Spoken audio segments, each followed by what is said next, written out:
उसको उतरना था और बस रुक गई। उसने कहा, तो अब मैं जाऊँ? मुझे सोचने के लिए थोड़ा वक्त चाहिए। तो इसका जवाब मैं कल बताऊँ? मेरे चेहरे पर भी वो एक सहमी हुई मुस्कान छोड़ गई। खुद भी कश्मकश में थी। मुझे करने को इंतजार बोल गई। एक खुशी थी अंदर से कम उसे बता तो दिया।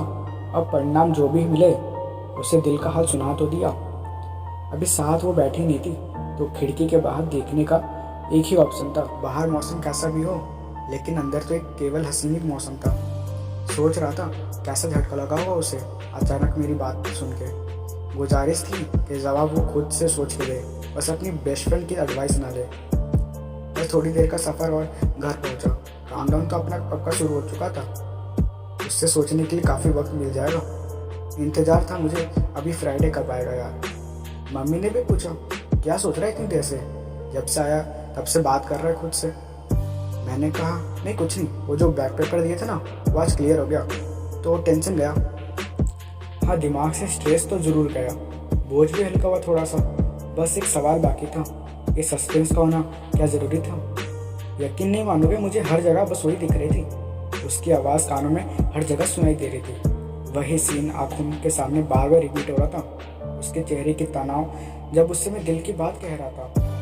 वो मेरे सामने भी आई, छूने की कोशिश किया तो दूर हो गई। उस वक्त जवाब भी मांगा उससे, पर जवाब में बस इंतजार कह कर दूर चली गई। एक हाँ या ना के लिए बेताब था। अभी तो फिलहाल ऐसा ही हाल था। 2 रातें गुजारनी थी और एक दिन। अब ये दिन कटेगा या मेरा कटेगा ये कहना ज़रा मुश्किल था। सोच रहा था इस समय वो क्या सोच रही होगी। जो भी सोच रही हो, ये दोस्ती तो बची रहेगी ना। मैं भी प्यार के पानी के चक्कर में अपनी दोस्त नहीं खो सकता था। प्यार भी तुमसे होना ज़रूरी था क्या? किसी और से नहीं हो सकता था? क्योंकि कहने को तो कुछ भी कह लो, लेकिन ना कहेंगे तो दिल जरूर टूटेगा। फिर दोबारा जब मिलूंगा उससे तो उसकी आंखों में मेरा चेहरा अभी जैसा दिखता है वैसा तो नहीं होगा। पर क्या कर सकते हैं, जज्बात दबा के भी तो रह सकते हैं, इसलिए बता दिया। रिस्क तो होता है ना इस प्यार के खेल में, ये रिस्क भी उठा लिया। तुम बहुत अच्छी लगती हो मुझे। तुमसे किसी भी हाल में जुदा होना नहीं चाहता। तुमसे मेरा रिश्ता कुछ अलग तरह का है।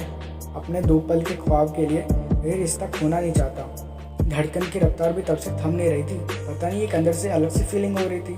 जानता तभी उसके मिलने का वक्त है। टाइम तो लगेगा ना अब ये 2 रात के ढलने में। बहुत कोशिश की मैंने कि नींद तो ढंग से आए, पर आंखों के सामने वही चेहरा हट ही नहीं रहा था। अब सोया जाए भी तो कैसे जाए? रात खत्म होने तक सारी पॉसिबिलिटी मैंने सोच रखी थी। बुरे से बुरे, अच्छे से अच्छे क्या होगा, वो हाँ करेगी कि नहीं करेगी। अब रात ढली तो दिन हुआ, मगर थर्सडे ही आया। फ्राइडे कहाँ होना था। हम इंतज़ार के अलावा बचा भी क्या था, और कुछ कर भी नहीं सकता। एग्ज़ाम्स भी आने वाले थे, पर पढ़ाई कैसे होता? दिल किडनी लिवर एक ही जॉब कर रहे थे। वो क्या सोच रही होगी, हाँ करेगी ना करेगी? क्या होगा यार मेरा? अब ऐसे तो काम चलेगा नहीं। वक्त काटने के लिए बिजनेस की शुरुआत कर दी। यकीन नहीं मानोगे, उसके 2 सीजन दिन भर में समाप्त कर दी। टाइम पास करने के लिए काफ़ी अच्छा तरीका है यार। वक्त सारा यूँ कट गया और अब ख़त्म भी हो गया इंतजार। रात बची थी थोड़ी सी, वो भी बीत गई इन सब में। अब उठा मैं अपने बिस्तर से, नहाया धोया, सीधा गया अपने भगवान के पास। उनको बस मैं यही बोल रहा था, चाहे वो कुछ भी उसका जवाब में रहे, हाँ या ना, बस हमारी दोस्ती ना कटे। क्योंकि दोस्त अपनी खो नहीं सकता था यार। और शर्ट को सही से प्रेस करके जितना हो सकता था उतना बेस्ट बन के गया। परफ्यूम की बोतल से नहा धो के पहली बार कॉलेज गया बन ठन के। शीशे में बार बार देख रहा था कोई कमी तो नहीं है। Shirt check, pant check, shoes check, बढ़िया तो लग रहे हो ना।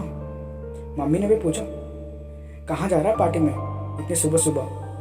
मैंने कहा, नहीं दोस्त का बर्थडे है ना, तो पहले कॉलेज जा रहा हूँ, फिर देखते कुछ प्लान बना। तो मैं निकल गया घर से। वो 12:30 बजे वाली बस पकड़ी और पहुंच गया कॉलेज 1 बजे। आती ही होगी वो मेरे जवाब लेके। बस थोड़ी देर हो रही उसके इंतजार के। मेरे पैर काँप रहे थे और खड़े भी नहीं हुआ जा रहा था। ये कोई परेशानी नहीं थी, बस ज़रा सा डर लग रहा था। उसे आता देखा मैंने। मैं जवाब सुनने के लिए अब और ज़्यादा उत्सुक। वो आई और उसने देखा मुझे और उसने मुझे। मुस्कुराया मैं आधा अधूरा सा।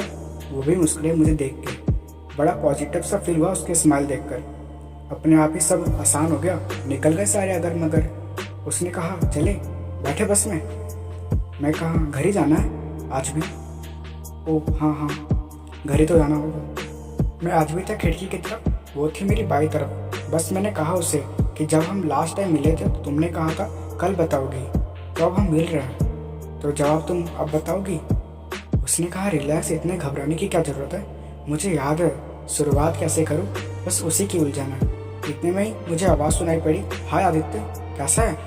मैंने गेट की तरफ देखा तो मेरा पुराना फ्रेंड अब सुभाष खड़ा हुआ है। मैंने सोचा ये काम खराब करवाएगा यार, अभी आना था इसे, बाद में नहीं आ सकता था गवार। मेरी सीट के पास आया और उससे कहने लगा, आप पीछे वाली सीट बैठ सकते हो क्या, मुझे आदित्य से 2 मिनट के लिए बात करनी है।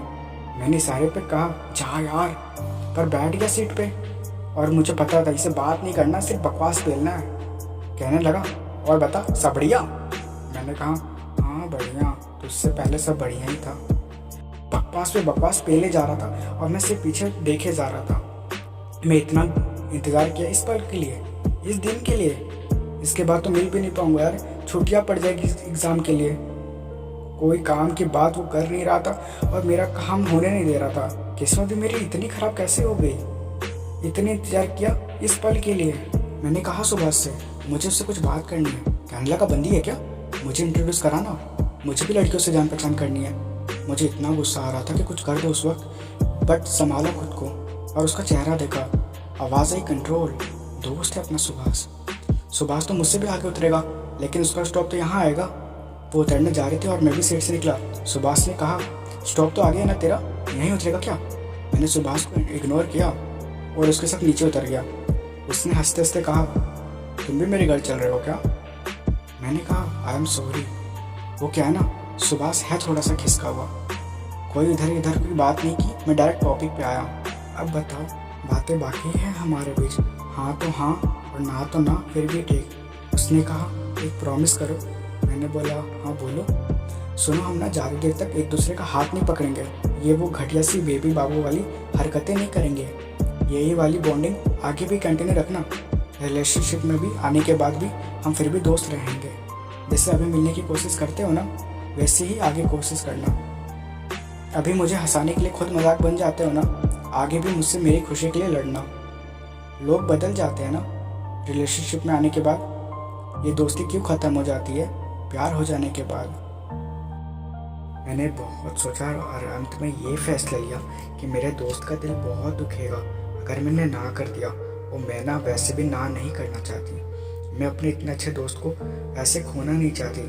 वैसे भी देखा जाए तो तुम क्यूट हो यार, जोड़ी जमेगी अपनी। बस तुम ऐसे ही रहना, बदलना मत, खूब चलेगी अपनी। हाँ लेकिन रात को थोड़ी देर तक जगेंगे, ठीक है, एक दूसरे से बात करने के लिए। हाँ मैंने अपने फ्रेंड्स को देखा है, रोमांटिक लगते हैं, एक दूसरे को और अच्छी तरह से जानने के लिए। एफर्ट्स तो आज इतने ही आगे भी करेंगे, ये छोटी छोटी बातों पे इनसिक्योर नहीं होंगे यार। मैंने कहा हाँ हाँ मैं समझ गया, हम सबसे अलग और सबसे बेस्ट कपल बनेंगे।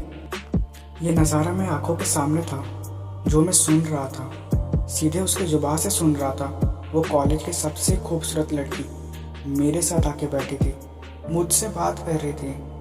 मैंने सोचा मेरी प्रे काम कर गई यार। कौन कहता है चांद को बस देख सकते हैं, मैंने तो पा लिया यार। थोड़ी देर हम एक दूसरे की आंखों में देखते रहे। सब कुछ इतना अचानक हो गया, डायरेक्टली बोल दिया उससे कि मेरे होशो हवास हवा में उड़ने लगे। ये मेरी ज़िंदगी है ना, इतनी हैप्पी कैसे? ऐसे तो केवल ख्वाब में ही हो सकता है, रियलिटी में कैसे यार? हम दोनों एक दूसरे के गले लगे और सारी शर्तें मंजूर हो गई। उसने हाँ कहने के बाद ज़िंदगी की अब एक नई कहानी की शुरुआत हो गई।